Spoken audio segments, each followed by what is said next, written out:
Hello friends, मैं राजकिशोर कुमार हमारे YouTube channel online तैयारी में आपका स्वागत करता हूँ। आज हम लोग इतिहास के प्राचीन सेक्शन में विदेशी आक्रमण के बारे में पढ़ेंगे। तो संक्षेप में 2 मिनट समझ लेते हैं कि विदेशी आक्रमण क्या है। तो सबसे पहले भारत में 2 विदेशी आक्रमण हुए। सबसे पहला आक्रमण ईरानियों द्वारा हुआ, दूसरा आक्रमण यूनानियों द्वारा हुआ। ईरानी का सफल आक्रमण दारा प्रथम के द्वारा हुआ और यूनानी जिसने सिकंदर जो घनानंद के साथ टाइम पीरियड में आक्रमण करता है। तो भारत में 2 आक्रमण होते हैं, ईरानियों द्वारा और दूसरा यूनानियों द्वारा। ईरानी दारा प्रथम के द्वारा जो सफल आक्रमण हुआ, यूनानी जो सिकंदर के द्वारा हुआ। तो आज उसी के बारे में पढ़ेंगे। आइए चलते हैं। कब पढ़ना है? तो मगध राज के उत्कर्ष के बाद, जब घनानंद का मगध में शासन चलता है, उसी समय यूनानी और ईरानी का आक्रमण चलता है। तो सबसे पहले पारसी का आक्रमण होता है।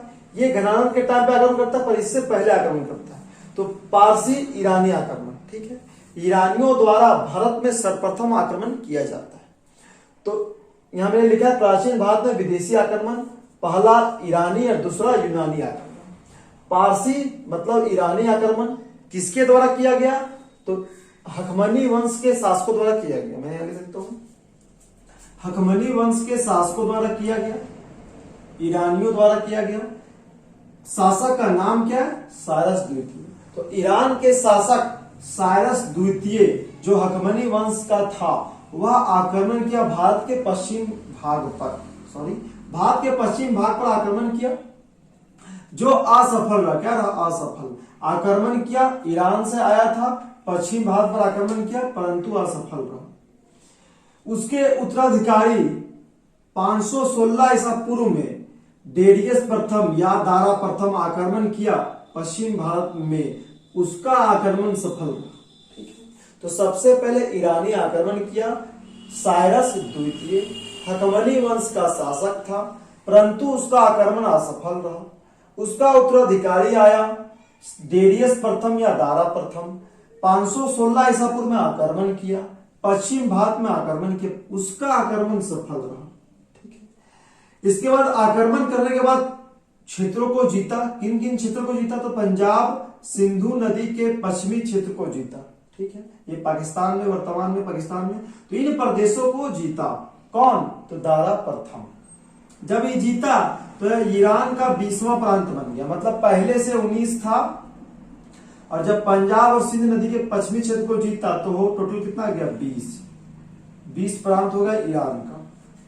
ईरानी अभिलेख में सिंधु को हिंद कहा जाता है या हिंद कहा गया।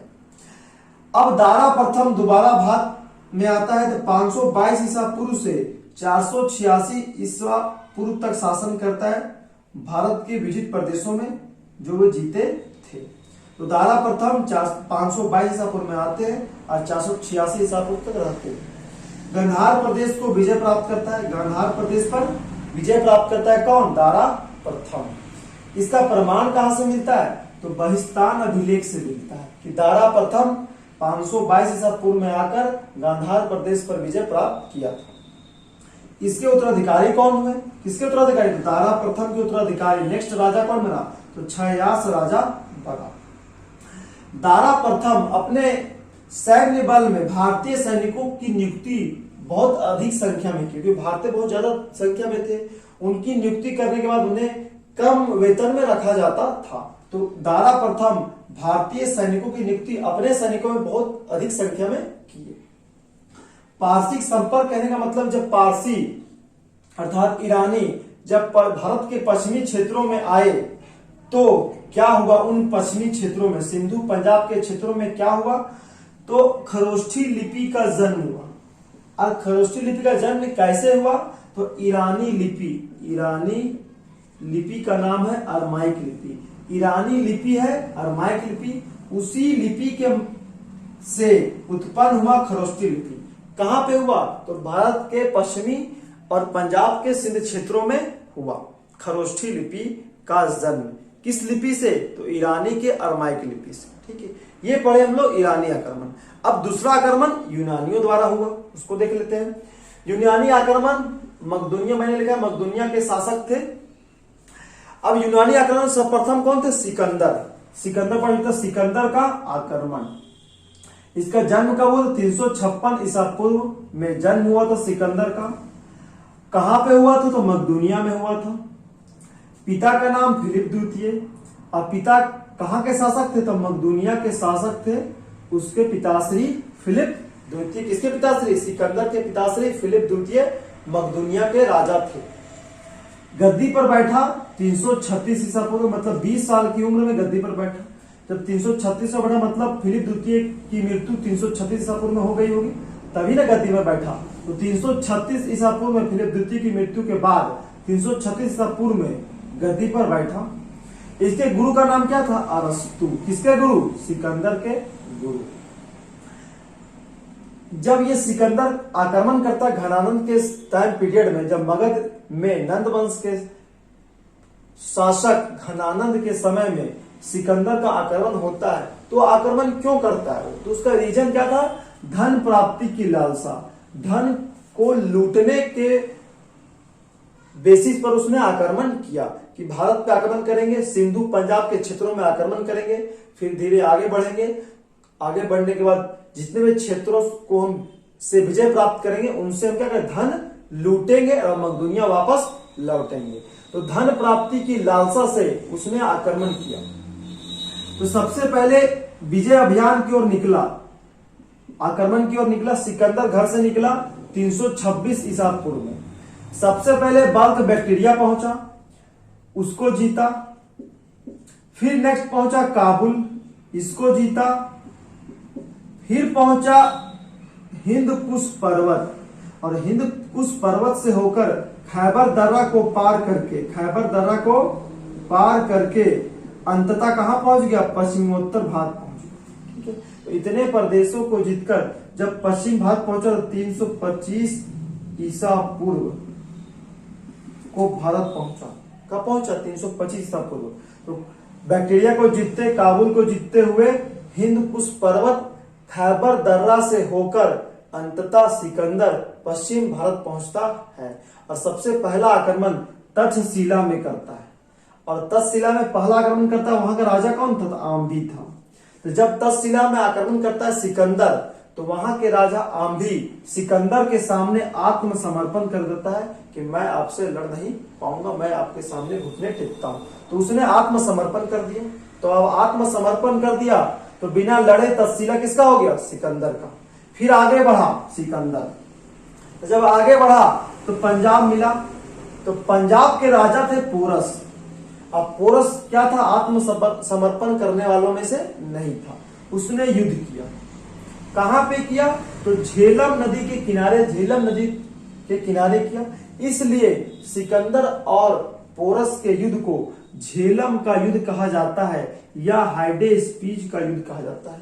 बेसिकली हाइडे स्पीच का युद्ध कहा जाता है, परंतु वह युद्ध झेलम नदी के किनारे हुआ था। इसलिए पंजाब के राजा पोरस और सिकंदर के बीच के युद्ध को झेलम का युद्ध कहा जाता है। अब अंततः युद्ध बहुत लंबा चलता है। अंततः युद्ध सिकंदर जीत जाता है। सिकंदर झेलम का युद्ध जीत गया, पर बहुत मशक्कत करने के बाद जीतता है।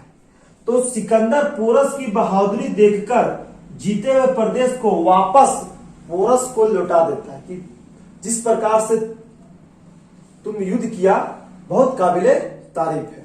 तो इसलिए सिकंदर जीते हुए प्रदेश को पोरस से जो जीता वो उसको वापस लौटा दिया। ठीक है, अब वापस लौटा दिया तो उससे मित्रता हो गई। ठीक है, अब तक्षशिला भी अपना, पंजाब भी अपना। अब पंजाब से आगे बढ़ेगा तो उससे पहले तक्षशिला और पंजाब में दो नगर बसाए। कौन कौन सा नगर बसाए? तो बुके फाला और निकैया नगर बसाया। निकैया को विजयनगर भी कहते हैं। तो बुके फाला घोड़े के नाम पर शहर बसाया था। सिकंदर अपने घोड़े के नाम पर, और उस घोड़े का नाम था बुके फाला, उन्हीं के नाम पर एक नगर बसाया बुके फाला और दूसरा निकैया। ठीक है, दो नगर बसाया, नवीन नगर। अब ये पंजाब को जीतने के बाद पूर्व की ओर बढ़ा। अब पूर्व में किसका शासन था? तो मगध राज्य का शासन था। किस वंश का शासन था? तो नंद वंश का शासक घनानंद का शासन था। तो जब मगध की ओर बढ़ना चाहा सिकंदर और उसकी सेना, परंतु उसके सैनिकों ने आगे बढ़ने से मना कर दिया। क्यों मना कर दिया? उसका रीजन है, इसलिए मना कर दिया कि यहां से लड़ते लड़ते लड़ते जब यहां पहुंचा तो उसके सैनिक पूरी तरह से थक चुके थे और घायल भी हो चुके। जब युद्ध हो तो घायल भी हो, तो एक पूरी तरह से थक चुके थे, घायल भी हो चुके थे और बीमारी से बहुत सारे सैनिक ग्रसित भी हो चुके थे। इसलिए उसके सैनिक आगे जाने से मना कर दे कि हम लोग पूरी तरह से थक चुके हैं, अब हम लोग आगे नहीं बढ़ सकते।